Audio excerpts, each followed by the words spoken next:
Okay. Let's get something started here. Maybe something good. Maybe something awesome. How about that? So, final Castlevania game here on the Game Boy Advance. Already gone through Area of Sorrow very early on in these, whatever we want to call this mess. And not too long ago we got the Circle of the Moon taken care of.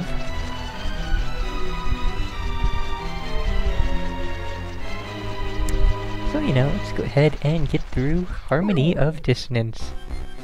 Which, while I'm not a huge fan of this one, I think it's kind of the weakest of the three Game Boy Advance Castlevania, Metroidvania things.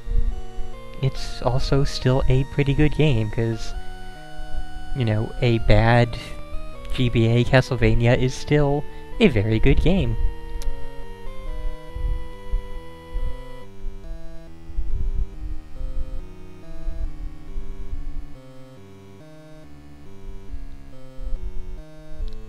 So we are playing as Just Belmont, or Just Belmont. Never did look up exactly how to pronounce that. Probably Just, with that extra E there.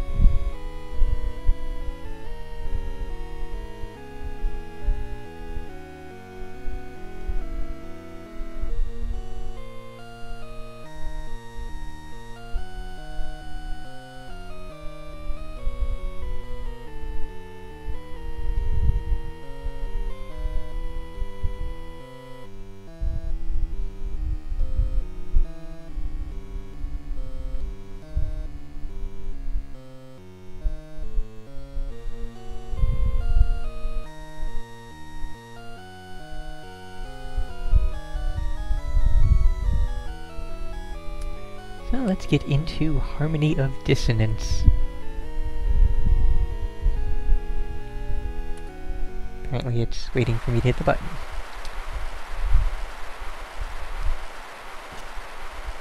Okay, so it evidently is just, which is kind of a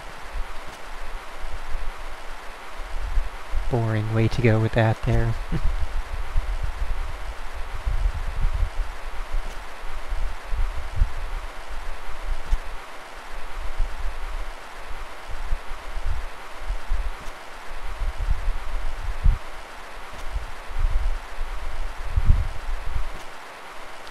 Okay.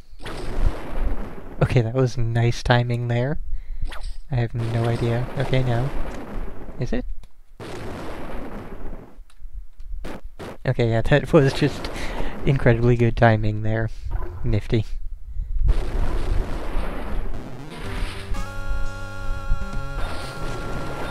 Okay, and let's see. No, we are not meant to be fighting.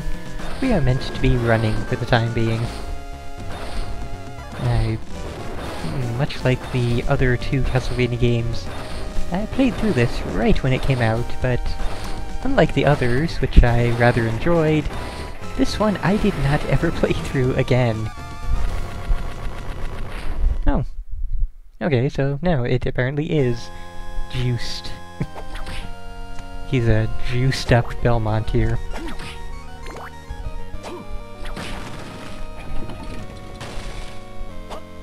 Never really got used to the whole weird effect in that sense, but also don't recall. Well, this is a good thing to have, so let's grab that. Ow. Okay, let's see. Get this equipped as soon as possible.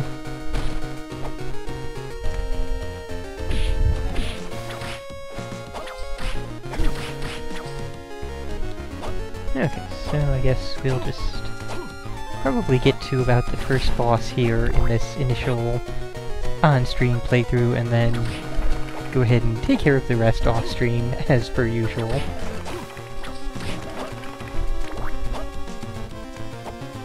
Although, unlike the previous two games, I don't remember in which direction the first boss is, I don't remember what the first boss is, so it'll be like I'm playing it for the first time. Because really, I remember crap all about this game. I'm curious to see what would have, or what would we have encountered if we had just kept walking straight. Probably some kind of immediate dead end, I'm assuming. Or maybe a cutscene. And now we have a dagger. Cool beans.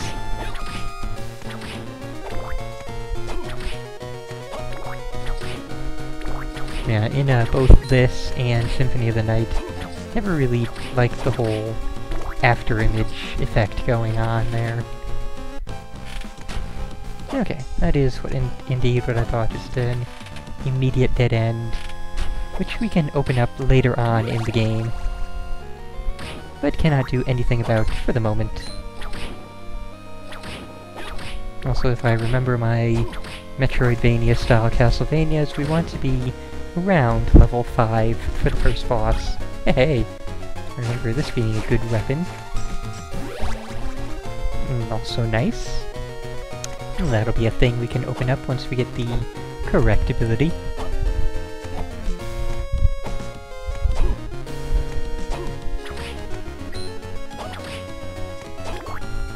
Yeah, this is one that you yourself put on the request list. Who knows how many years ago, Beld. The second one, Harmony of Dissonance.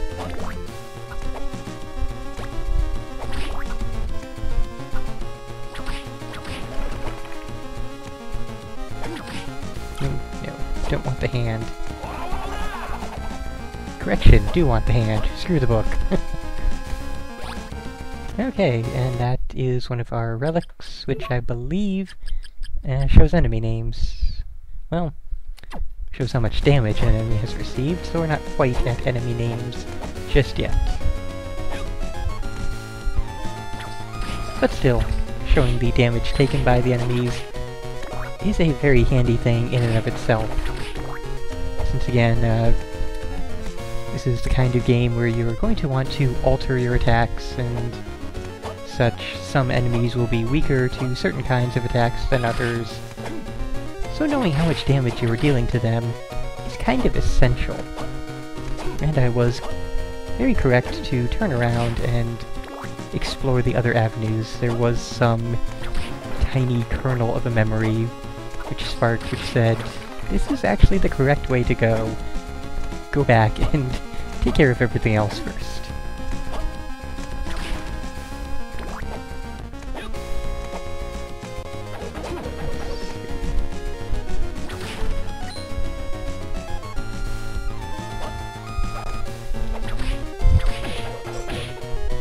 Yeah, I could not be doing that, huh? Trying to read the chat and fight with a Spear Knight at the same time. Not really going out, or working out well. At least not at the level we're currently at. I'm sure when we come back later, once we have numerous upgrades and equipments that I should remember to equip, we'll be able to actually accomplish that easily.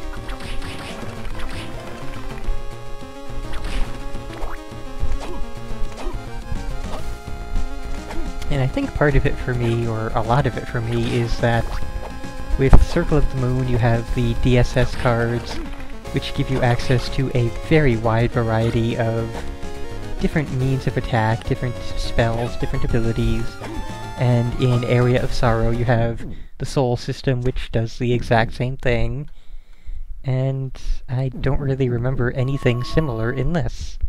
It's just a guy with a whip. And it's a much more traditional Castlevania. Wow, I already forgot that that had holy water in it. Yes, it is a much more traditional Castlevania in that aspect, but with the Metroidvanias, you want something a bit more.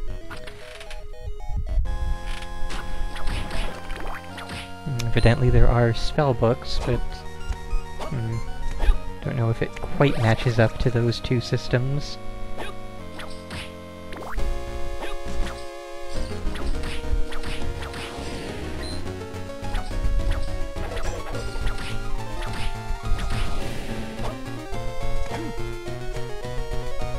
Okay, and there's our dead end in this direction.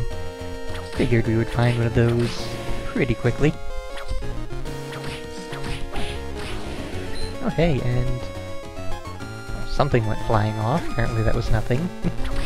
Or I'm just too used to Area of Sorrow, expecting things to come flying off of every other enemy and actually mean something. And I'm going to stop taking that holy water. I will remember there is holy water in that candle.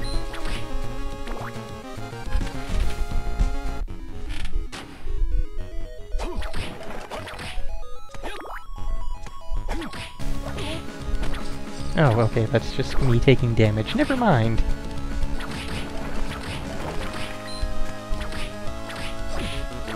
There it goes, yep. Okay. Oh, hey, hi, Death.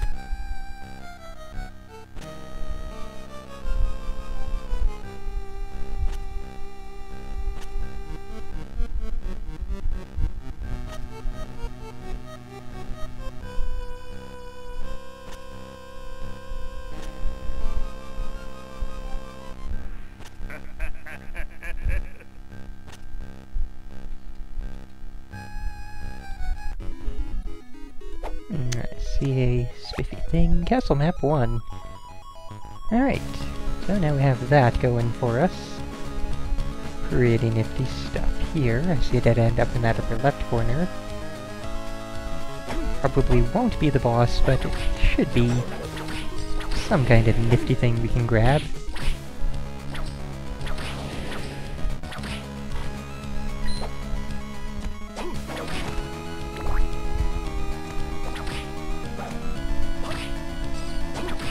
Kinda goes back to, again with the traditional Castlevania stuff, the jumping is a lot less fluid, especially when you jump and attack. It's not quite as versatile as in some of the previous, even just in Circle of the Moon.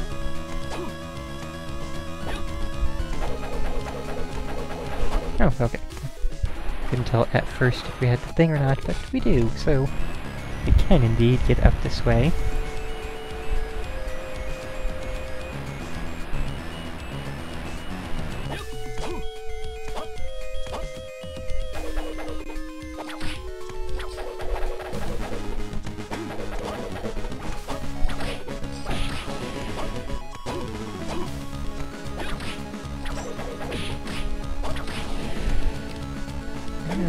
At least there will definitely be a save room for the boss, otherwise could be in a bit of trouble there.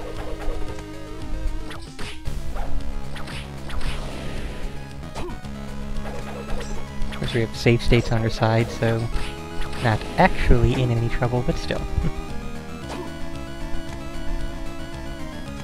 Ah, and there's our first spellbook.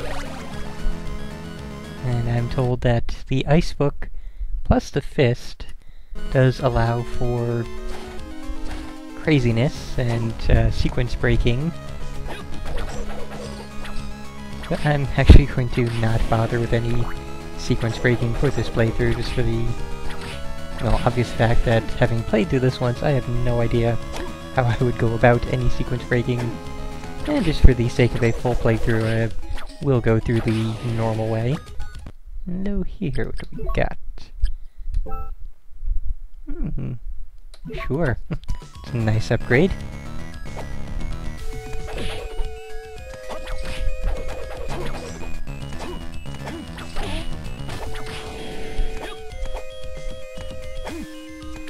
Oh, already at max arts. I had not been paying attention to my heart total in quite a while there.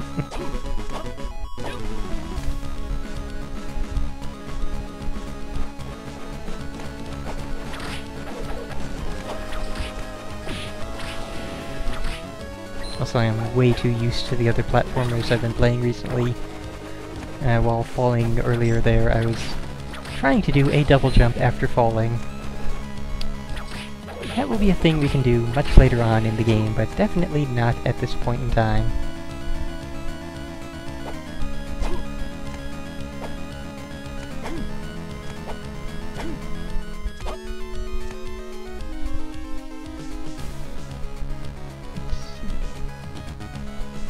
That up there, the room directly right of us.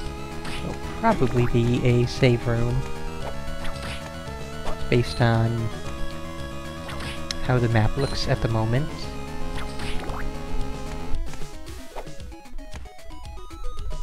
How shall I? Flea Man.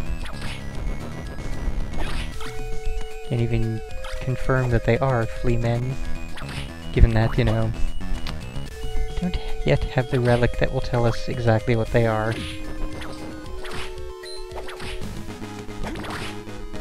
Oh, there would be a boss door. Or, where is it?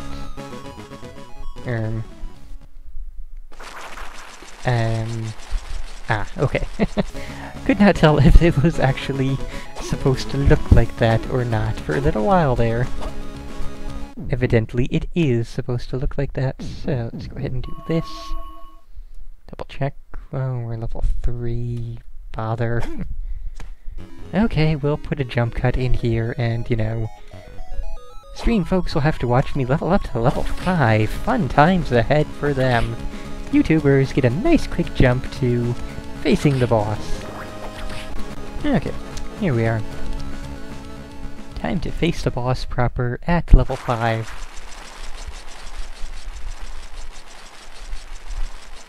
Let's face this amalgamation of bats.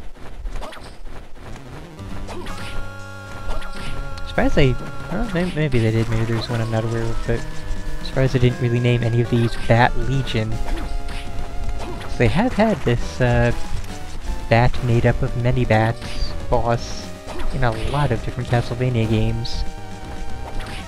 So I really should find out how to make use of this ice book. Spellbook, ice book. Oh, okay, I see. That is handy. Ah. Figured that would happen eventually.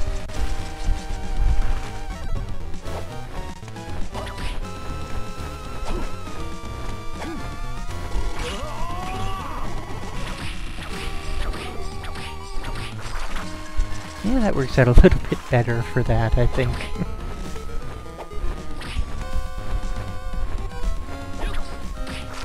I will say that this first boss is a lot easier than the first bosses of either Circle of the Moon or Area of Sorrow, though, so that is quite nice.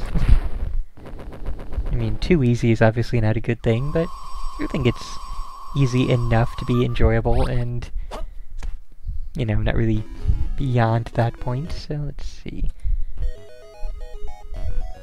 Kind of expecting there would be, you know, a reward type thing.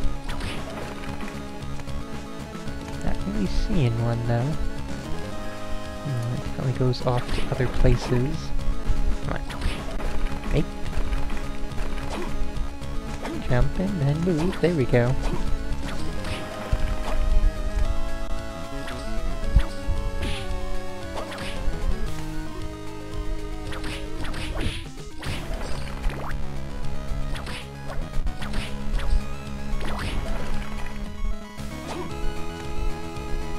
Okay, and that also goes on to other places.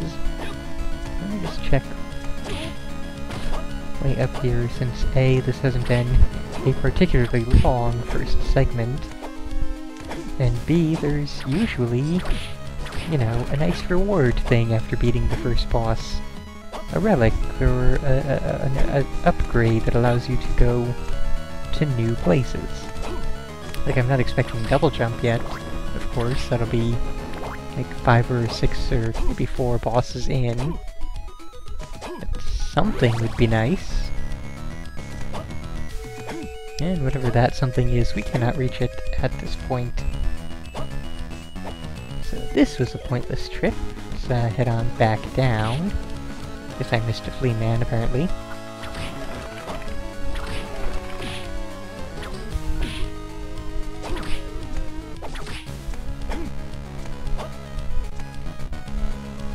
Let's see what is up at the top here. Maybe up here we will get our thing. Whatever that thing may be. probably not in this very room, but somewhere up here.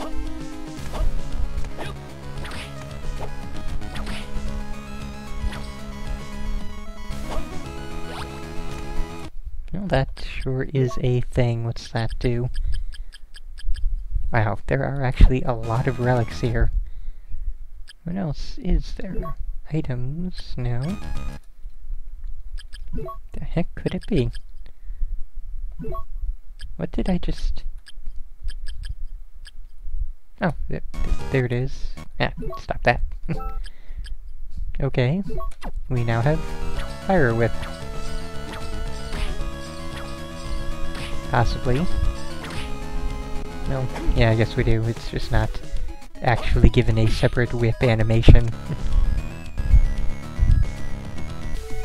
And leather gloves, that's nice, but again, equipment wasn't really the thing I had in mind for a first boss reward. Let's check all of these other... Alright. That's the other thing we passed before. That's where we found save point there. And we could have had those leather gloves before the boss, but that's okay. Okay, I don't believe we can slide yet. That'll be a future relic. Yeah, definitely future thing for that.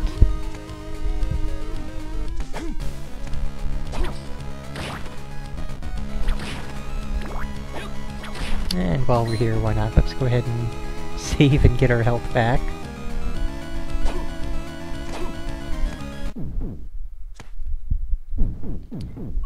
And I'll check out the path that goes down from just ahead of the boss area, but it really does seem like there's not any sort of immediate reward for beating the first boss. And that honestly kinda sucks, because, you know, you beat a boss, you get a thing. That's how these Metroidvania games go. And to not give you that reward after beating the first boss of the game, just... It's kind of a... No, here!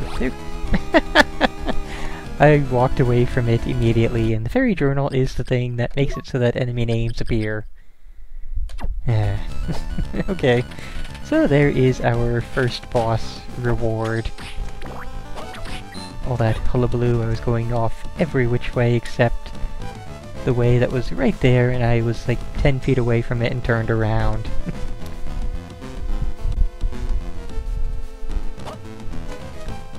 So, yeah, I guess we will probably go ahead and leave off here. Let's just see how many hits... Oh, what are these?